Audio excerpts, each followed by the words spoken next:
Hello there to anyone who tunes into this video. Last week I ended up uploading a video to YouTube that just basically involved me spending half an hour designing this Hercules beetle ship that we're looking at right now. Seeing as I had recently got the Battleship tech or schematics to actually be able to build these massive ships, I thought it would be fun to actually spend some time aside for putting into my Let's Play videos to make its own separate video of actually designing the ship. And this is pretty much the end result here. And after a couple days of thinking about it, I figured, hey, I might as well do a short video, kind of putting all my thoughts in the concept that I put into the ships and actually put it to the test. At least that is the intention there, and we are right now in the scenario editor, which allows me to do just that there. So ideally this is just to give it a brief chance to actually get a feel for how the ship is going to perform when and if I get around to actually designing these ships, because the downside to making the ships as they are pretty expensive as opposed to like the stock default type ships. Like if I were to look at some of the kind of the Cux versions that they have here, they are like easily almost a third of the price, so kind of emphasize that little fact a little bit. So to justify actually building these at some point, I really need to kind of put them to the test to see if they are really worth investing resource into. So I figured, hey, I'm gonna do a quick video here. I have no idea how long this is gonna be. It certainly isn't gonna be half an hour long, but I actually want to show off all the time and effort I put in actually designing the ship for anyone who's tuned into that episode there, to kind of get to see it in action so they can judge for themselves whether I'm a complete idiot or it does make sense for the purposes of my campaign. So in my Let's Play so far, when I've been beginning to design this battleship, I've been constantly at war with the Cux here, who are pretty much my next door neighbors. So what I decided to do is I made a complete copy of what they've been utilizing in that campaign, and in this case it is pretty much 3 mass drivers with a handful of frontal point defense lasers and a good amount of shields covering all their bases, or at all their sides rather, especially in the front there with 2 of those class 1 shields. And I'm going to try and put a handful of standard Cux fleet there, maybe not too terribly expensive, and try and take them on. This may drag on for a bit though, seeing as it's only 1 ship versus a handful there. So let me just see if I can at least get a relatively fair amount. I'm just under 1600, so that's like a little bit over half right there. So I'm just going to throw in a couple frigates and cruisers to kind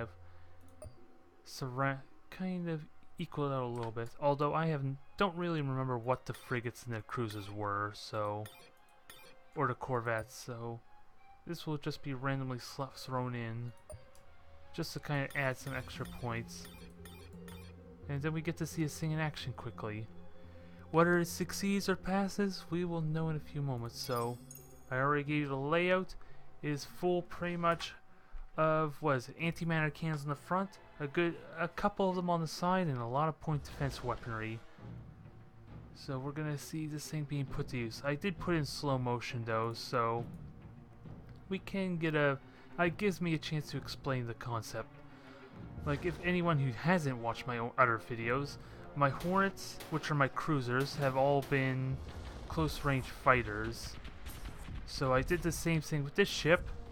It's got a lot of emphasis on close range weaponry, and I'm assuming these are the antimatter cannons. Actually, I'll just let it fight for itself, and then I'll get a little more in depth to that explanation in a moment. And right now, those antimatter cannons are burning right through that shield relatively quick. And I gave it a large amount of broadside weaponry, starboard and aft, I think is the terminology, weaponry. So that way it gets the benefit of shooting from multiple angles. Of course, all these are pretty standard frigates and cruisers, so they're actually relatively slow, so this is probably a poor example. because otherwise it's just going to outrun it. So I'm just going to keep it in the middle there and try have it fire at everything. It's got a lot of energy regen though, so it's actually able to sustain fire even with all angles firing. And this is almost entirely an energy weapon ship, except for maybe a handful of flak guns. So far it's already destroyed 2 of the cruisers there. Those corvettes are kind of useless, aren't they? I don't know why it is, because I don't think engines took that much damage. But it's nice to know the anti-mana cannons are doing their thing.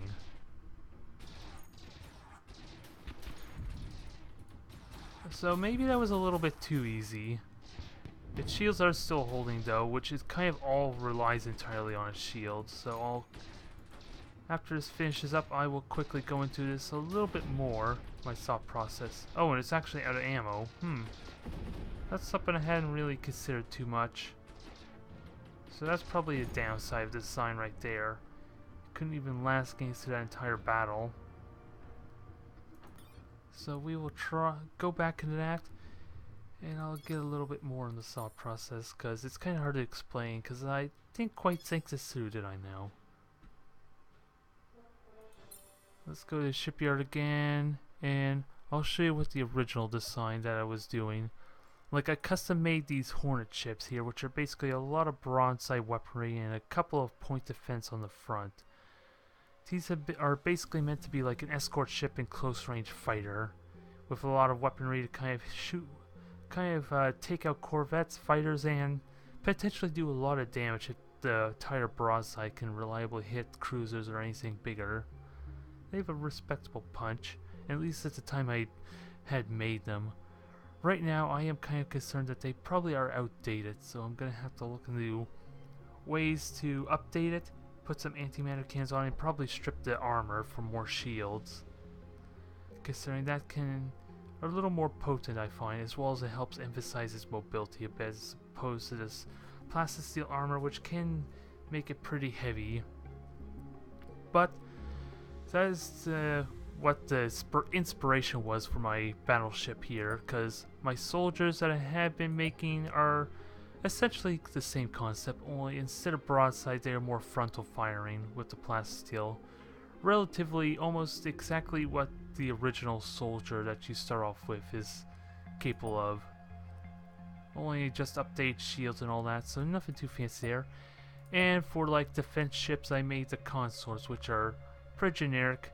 They're just point defense lasers with a shield generator, so nothing really out of the ordinary, except for the fact that I had a lot of tech in my Let's Play that kind of really boosts up the laser weaponry, so that's why there's no missiles on that. And then of course, the Hercules Beetle, as I deemed it, follows with this theme, although after that little test there, I may have to cut back like maybe 2 of these frontal anti-matter cannons, so I can utilize a little bit more ammo on there. It's got a lot of fusion power to it. It's giving it really good speed, even puts my Hornet to shame. A lot of it is because of that armor, so weighing it down for my Hornet cruisers. But this is the idea. Frontal weapons, lots of point defense guns, which is probably a little excessive maybe. But I like the idea of it so far. And this gives me a chance to really field test it, so I'm just probably, just to save everyone's time, because why the hell would you be watching this video here if just someone fooling around in the sandbox, in all honesty. So I'm just going to do one more there, kind of really put it to its limits. So what would be a good way to do that? Carriers with lots of head-on damage would probably be good. So what on earth are good carrier ships? Maybe we can use the, Quarantine Collective's carriers. Unless there's a, let's see, that's the cruiser, so maybe I could, is there like a Titan variant that has carriers? No, not really, just a lot of ion beams, so I'm gonna go with the standard cruiser carrier in that case, get a handful of them. At least try and overwhelm is the idea. And these things are relatively cheap, so So that's like 800 there. Again, that's almost the same as before. We'll have some frontal punch with the gauze cannons. And then I'll just throw a couple more. The only problem is the speed. I don't think I want to just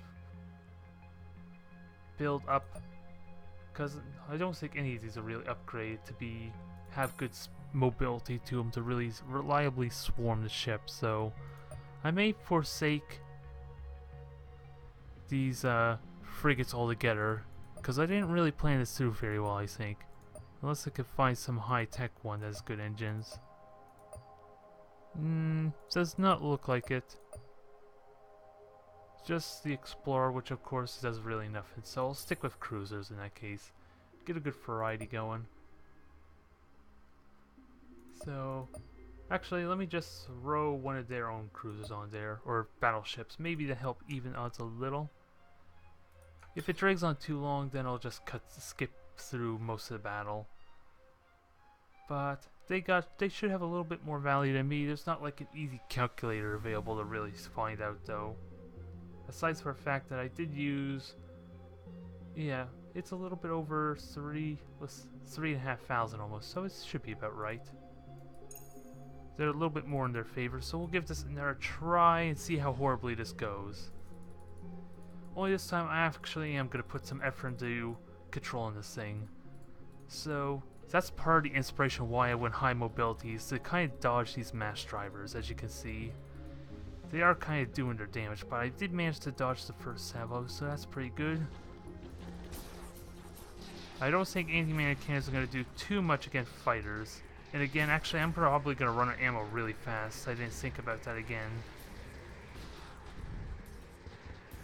And I probably could have threw in some consorts to help defend this ship from all these fighters that are attacking it. Actually, let me keep it moving.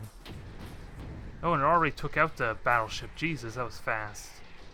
I know this thing has quite a big punch, but Jesus. And it's just demolishing these classic cruisers almost instantly. Again, the problem is its amount of ammo. Maybe I made it too powerful for its own good. It can't handle all the power. But man, those anti-mana cannons are sure doing their work. Of course, it's actually way too close for some reason. Why is it so close? So that's something that needs to be fixed. And I think once it runs out of ammo, actually, yeah, it is close to dying, but I could cheat that. Oh, actually, I just burned through all the energy instantly there, so that backfired on me. But I think this was a good experience for me, at least. Because now I need to rework it a little bit to kind of get the ammo built up.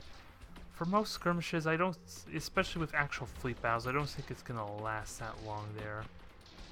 So I think I'm going to leave it at that, because I think I'm perfectly safe now with like 2 of these carriers are dealt with, and these mass drivers aren't really a threat.